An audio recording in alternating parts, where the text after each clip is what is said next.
Hello students, आज हम देखेंगे डेली ड्रग में सेफोडॉक्सिन के बारे में। सेफोडॉक्सिन क्या होता है? एंटीबायोटिक। एंटीबायोटिक में भी कौन से क्लास का एंटीबायोटिक है? सेफेलोस्पोरिन ग्रुप का एंटीबायोटिक है। सेफेलोस्पोरिन ग्रुप के एंटीबायोटिक में सेफोडॉक्सिन के अलावा सिफिक्सिम भी आता है और सेफ्ट्रैक्सोन जैसे एंटीबायोटिक भी आते हैं। This all are the same family.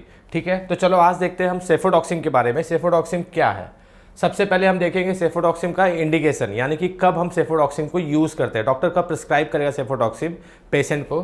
अगर पेशेंट बैक्टीरियल इन्फेक्शन ऐसा कुछ हुआ है जिसमें कि ब्रोंचाइटिस हुआ है, निमोनिया हुआ है, कोरोनिया हुआ है, या फिर कोई इन्फेक्शन हुआ है related to skin, ear, sinus, throat, tonsil और यूरिनरी ट्रैक में कोई इन्फेक्शन हुआ है तो डॉक्टर आपको प्रिस्क्राइब करेंगे सेफोडॉक्सिन एंटीबायोटिक। इसका मैकेनिज्म ऑफ एक्शन क्या है? जैसे कि मैंने बताया था कि ये बैक्टीरियल इन्फेक्शन में काम करता है। बैक्टीरियल इन्फेक्शन में काम करता है यानी कि जब कोई इन्फेक्शन हमको बैक्टीरिया की वजह से होता है, जब कोई ऐसा कोई बीमारी है जो बैक्टीरिया की वजह से हो रही है, तो उसको ठीक करने के लिए हम सेफोडॉक्सिन एंटीबायोटिक का यूज़ करते हैं। तो यहाँ पे हमारा काम होगा, यहाँ टारगेट होता है सेफोडॉक्सिन का कि आपको बैक्टीरिया को किल करना है। तो किलिंग प्रोसेस क्या है, वही उसका मैकेनिज्म ऑफ एक्शन होगा। तो किलिंग प्रोसेस क्या है? यहाँ पे सेल वॉल का क्या करता है? सेल वॉल के सिंथेसिस को इंटरफेयर करता है। इंटरफेयर मतलब सेल वॉल को एक्चुअल में सेल वॉल को ब्रेक डाउन करता है किसका? बैक्टीरिया के, जिससे कि आपका बैक्टीरिया जो है, जो इन्फेक्शन फैला रहा है, वो किल हो जाता है। राइट, तो चलो देखते हैं यहाँ क्या लिखा हुआ है। Cefpodoxime shows bactericidal activity which interfering with bacterial cell wall synthesis. मतलब सेल वॉल को ही ये ब्रेक करता है जिससे कि आपका बैक्टीरिया जो है वो किल होता है। अब देखते हैं कैसे किल करता है। हमारे बैक्टीरिया जो सेफोडॉक्सिन है वो बाइंड होता है स्पेसिफिक पेनिसिलिन बाइंडिंग प्रोटीन, जो कि कहाँ होता है? सेल वॉल पे, बैक्टीरिया के सेल वॉल पे होता है इनसाइड।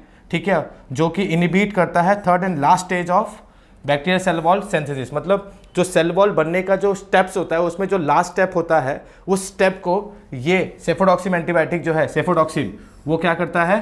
ब्लॉक करता है, यानी कि रोकता है, जिससे कि आपका सेल ब्रेक हो जाता है। जैसे देखो यहाँ लिखा है cell lysis is then mediated by the bacterial cell wall, जिसको कहते हैं हम लोग ऑटोलाइटिक एंजाइम सच एज ऑटोलाइसिन्स। ऑटोलाइसिन्स ये एक प्रोसेस हो जाता है बिकॉज ऑफ द सेफोडॉक्सिन और आपका बैक्टीरिया किल हो जाता है। तो चलो याद रखने वाली बात ये है कि सेफोडॉक्सिन क्या है। सेफोडॉक्सिन एक सेफेलोस्पोरिन ग्रुप का एंटीबायोटिक है।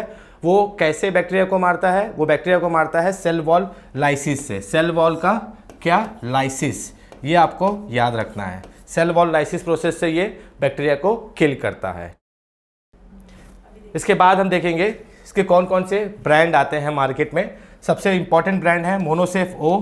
ठीक है, मोनोसेफ ओ टैबलेट सिरप भी आता है इसका, और स्विच सिरप आता है, टैबलेट आता है, मैकपॉट सिरप आता है और टैबलेट आता है। ठीक है, तो ये सारे इसके फॉर्मुलेशन है। इसके फॉर्मुलेशन में टैबलेट और सिरप आता है। ये इंजेक्शन नहीं होता है, आपको याद रखना है, इंजेक्शन नहीं होता है, ये होता है टैबलेट और सिरप में। ब्रांड नेम है मैकपॉड ओ, स्विच और मैकपॉड। ठीक है, तो मोनोसेफ, स्विच और मैकपॉड, ये तीन आपको नाम याद रखना है। Thank you so much.